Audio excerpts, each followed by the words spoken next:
यदि ए एक न्यून कोण है और टेन स्क्वायर ए प्लस से के बराबर 11 है तो कॉट ए का मान ज्ञात कीजिए।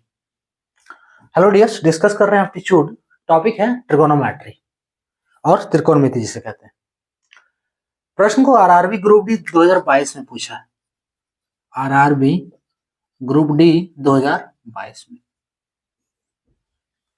प्रश्न क्या है, एक इक्वेशन दिया है टेन स्क्वायर ए प्लस से के बराबर 11, जहां पे ए एक न्यून कोण है, हमको निकालना है कॉट ए का वैल्यू क्या होगा। देखो ये जो इक्वेशन दिया है टेन स्क्वायर ए प्लस से के कितना है 11 के बराबर है। टेन स्क्वायर ए का एक फॉर्मूला हम यूज करेंगे। फॉर्मूला क्या है, सेक स्क्वायर ए माइनस टेन स्क्वायर ए, ये किसके बराबर होता है। फॉर्मूला नहीं आ रहा है तो नोट कर सकते हैं, ये 1 के बराबर होता है। यहां से अगर हम क्या निकालना है, टेन स्क्वायर ए निकालना है, तो सेक स्क्वायर ए 1 को एलएचएस में ले आओ और टेन स्क्वायर ए को आरएचएस ले जाओ, है ना। क्या निकला, टेन स्क्वायर ए का वैल्यू सेक स्क्वायर ए माइनस 1, इस फॉर्मूले का यूज करेंगे हम। सेक स्क्वायर ए और सेक स्क्वायर ए माइनस 1 प्लस सेक ए बराबर 11 और सेक स्क्वायर ए प्लस सेक ए, ठीक है। माइनस 1 रहने दो, 11 को भी एलएचएस तरफ ले आओ, तो माइनस 11 होगा बराबर 0 और सेक स्क्वायर ए प्लस सेक ए माइनस 12 बराबर 0। अब ये इक्वेशन जो बना है, ये कौन सा इक्वेशन है, ध्यान दो, ये है क्वाड्रेटिक इक्वेशन, जिसको कहते हैं द्विघात समीकरण। अब इसको ब्रेक कर सकते हैं। ब्रेक करना नहीं आता है तो इसका डिस्कशन हम किए ऑलरेडी अलजेब्रा में, है ना। बहुत बार बता चुके हैं कि क्वाड्रेटिक इक्वेशन को कैसे सॉल्व किया जाता है। यहां भी हम सॉल्व करके दिखा देते हैं सॉल्व कैसे करना है।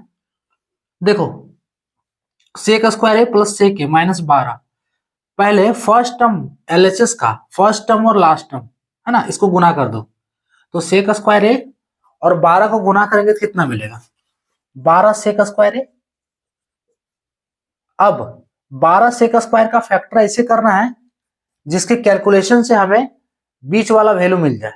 बीच में क्या है, सेक ए मिल है, सेक ए है, ये वैल्यू हमें लाना है इसके फैक्टर के कैलकुलेशन से। पहले इसका फैक्टर करो, तो 12 सेक स्क्वायर ए, इसको हम लिख सकते हैं 2 सेक ए गुने, थोड़ा देख लो यहाँ पे क्वाड्रेटिक इक्वेशन, जिसको आ रहा है यहां से स्किप करके आगे बढ़ जाओ।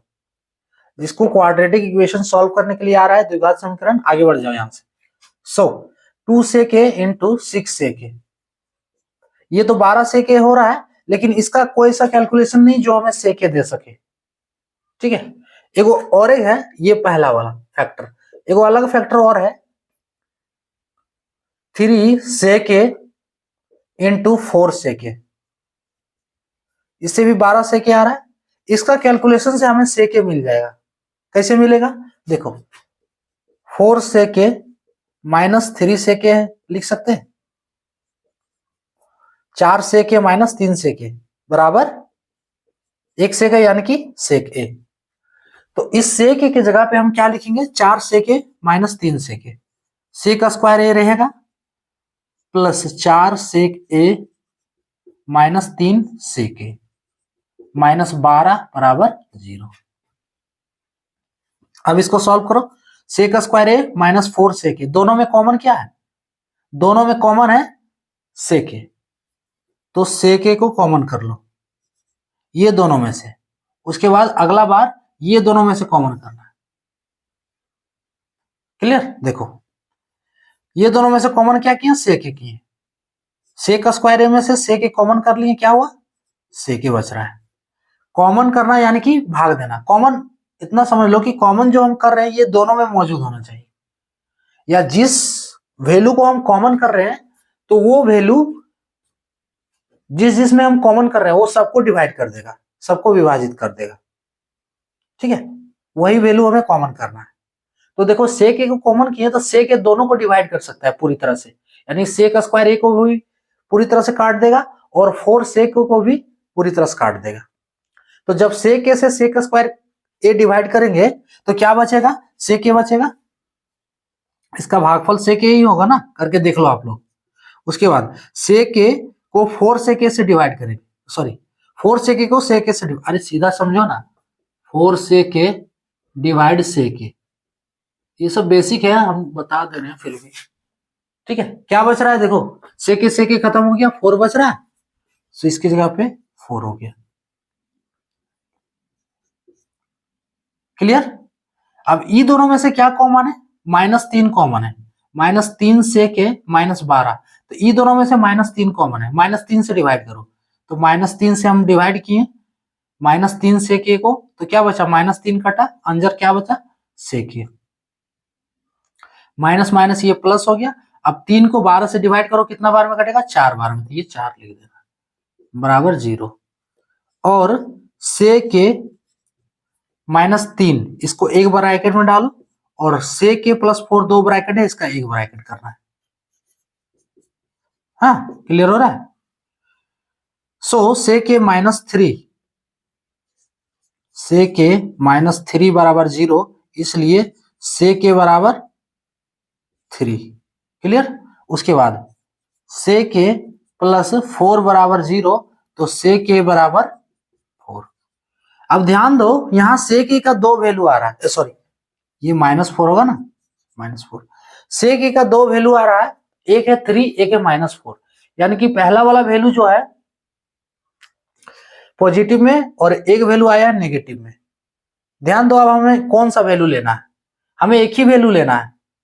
ठीक है, ये वैल्यू हम नहीं लेंगे नेगेटिव वाला, क्यों नहीं लेंगे, यहां स्पष्ट लिखा है कि यदि एक न्यून कोण है, यानी कि ए जो है वो एक न्यून कोण है, न्यून कोण मीन्स 90 डिग्री से कम, है ना, लास्ट 90 डिग्री, तो न्यून कोण है 90 डिग्री से कम, सो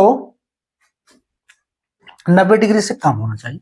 तो न्यून कोण जब है, क्योंकि 90 डिग्री तो समकोण हो जा रहा है, सो हाँ चलो अब प्रश्न पे आते हैं। तो सेक जो है हम नेगेटिव लेंगे, हाँ ये डिस्कस कर रहे थे ना कि क्यों नेगेटिव लेंगे, न्यून कोण है, सीधी सी बात है, और न्यून कोण यानी कि 90 डिग्री से कम, तो 90 डिग्री से कम क्या आता है फर्स्ट क्वाड्रेंट में, अब ये ट्रिगोनोमेट्री में जाके देख सकते हो, फर्स्ट क्वाड्रेंट में 90 से कम, उसके बाद सेकंड क्वाड्रेंट में 180 से कम, थर्ड क्वाड्रेंट में 270 से कम, और फोर्थ क्वाड्रेंट में 360 से कम। क्लियर। सो जो सेक है, अभी इस प्रश्न पे ध्यान दो, ठीक है, सेक का जो वैल्यू 3 है, तो हम पॉजिटिव इसलिए लेंगे कि एक न्यून कोण है, ठीक है, न्यून कोण में 90 डिग्री से कम, यानी फर्स्ट क्वाड्रेंट में, और फर्स्ट क्वाड्रेंट में हर एक वैल्यू पॉजिटिव होता है। क्लियर। तो हम ये सेक का पॉजिटिव वैल्यू लेंगे, यानी कि सेक बराबर 3 है। अब सेक का एक फॉर्मूला है, क्या फॉर्मूला है, बेसिक फॉर्मूला, फॉर्मूला तो बहुत है लेकिन कौन फॉर्मूला यूज करेंगे, देखो सेक का फॉर्मूला ये होता है कोसे का उल्टा ना, तो h/b। अब h क्या होता है, h है हाइपोटेनियस, जिसको बोलते हैं कर्ण, ठीक है, और b है बेस, जिसको बोलते हैं आधार। ये हो गया हाइपोटेनियस, कर्ण, ये सब बेसिक कैलकुलेशन है ट्रिगोनोमेट्री का, और ये हो गया आधार। जो आपको आ रहा है वहां से स्किप करके आगे बढ़ जाओ हम, ठीक है, हम पूरा डिटेल इसका कर रहे हैं कि क्या क्या करना है इसमें, क्या क्या किस चीज का जरूरत पड़ सकता है। तो सेक का हम वैल्यू लेंगे 3 वाला। अब देखो सेक का फॉर्मूला है h/b, तो सेक जो 3 आया है इसको हम लिख सकते हैं सेक बराबर 3/1, ठीक है, और 3/1 यानी कि बराबर h/b।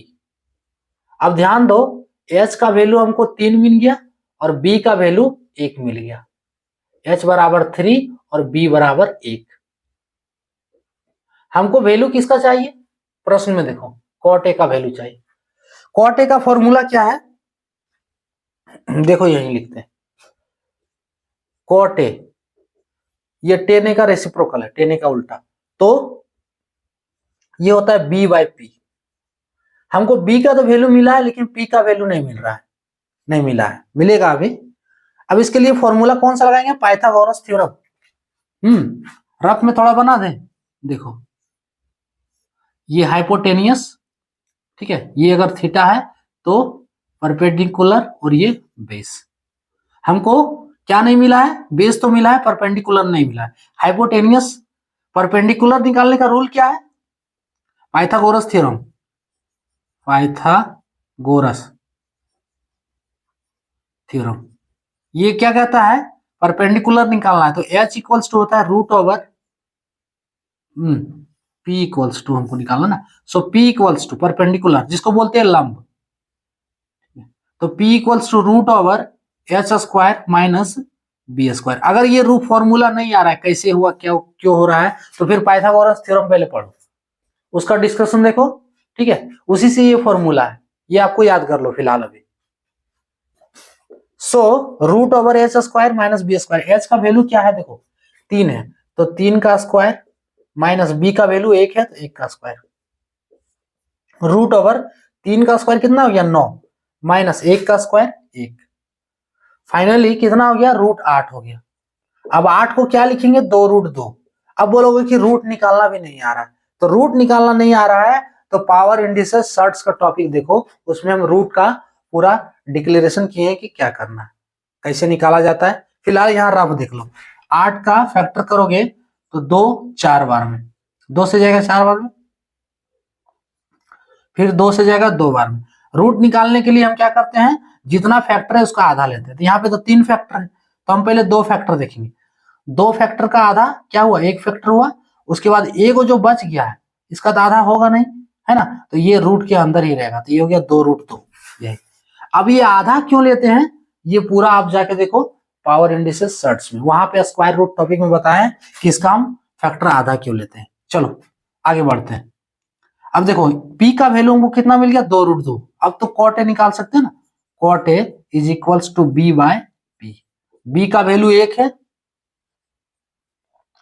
और p का वैल्यू अभी हम निकालें 2 रूट 2, क्लियर, सो 1/2 रूट 2, 1/2 रूट 2 ऑप्शन सी वाला करेक्ट होगा, क्लियर ना। इसमें क्या करना, सबसे पहले देखो इस इक्वेशन से हम शुरू करेंगे, टेन स्क्वायर ए का फॉर्मूला है सेक स्क्वायर ए माइनस 1। अब ये जो इसको कैलकुलेट करने पे बन रहा है क्वाड्रेटिक इक्वेशन, द्विघात समीकरण, इसको सॉल्व किए हैं है ना, सॉल्व करने का पूरा रफ यहाँ पे हम बताएं कि करना क्या है, ठीक है, और इससे भी ज्यादा डिटेल जानना है तो फिर क्वाड्रेटिक इक्वेशन का टॉपिक देखो अलजेब्रा में, द्विघात समीकरण का सॉल्व करने से सेक ए का 2 वैल्यू मिला, एगो 3 एगो -4, बोल रहा है सेक ए एक न्यून कोण है इसलिए हम पॉजिटिव वैल्यू लेंगे। हाँ अब देखो सेक ए का फॉर्मूला होता है h बाई बी, सो सेक ए बराबर 3 मिला तो इसको लिख सकते हैं 3/1, इससे क्लियर हो रहा है कि h का वैल्यू 3 है और b का वैल्यू 1 है। हमको निकालना है कॉट ए इक्वल्स टू होता है b बाई पी। अब एच पी बी क्या है तो यहाँ देखो लिखे हुए हैं, एच हो गया हाइपोटेनियस कण, बी बेस आधार, सारा डिटेल लिखा हुआ है, ठीक है, सो कॉट ए का value b by P. Pythagoras theorem निकालना है p निकालने के लिए, क्योंकि b मालूम है p नहीं मालूम है, p equals to root over H square minus B square, h का वैल्यू 3 है, 3 का स्क्वायर माइनस 1 का स्क्वायर, इस पे रूट लगा देना, रूट 8। अब रूट 8 का वैल्यू कितना होगा 2 रूट 2 होगा, यहाँ थोड़ा रफ किए हुए, और इससे ज्यादा डिटेल जानना है तो फिर पावर इंडिसेस सर्ट्स में स्क्वायर रूट का टॉपिक देखना होगा। ये हो गया 2 root 2, cot A equals to B by P बराबर 1/2 रूट 2, बी का वैल्यू 1 है ना पहले निकला है, और पी अभी निकालें 2 रूट 2, सो कॉट ए का वैल्यू निकल गया 1/2 रूट 2, इसका आंसर ऑप्शन सी वाला करेक्ट हुआ, क्लियर। तो ये था टॉपिक, चाहे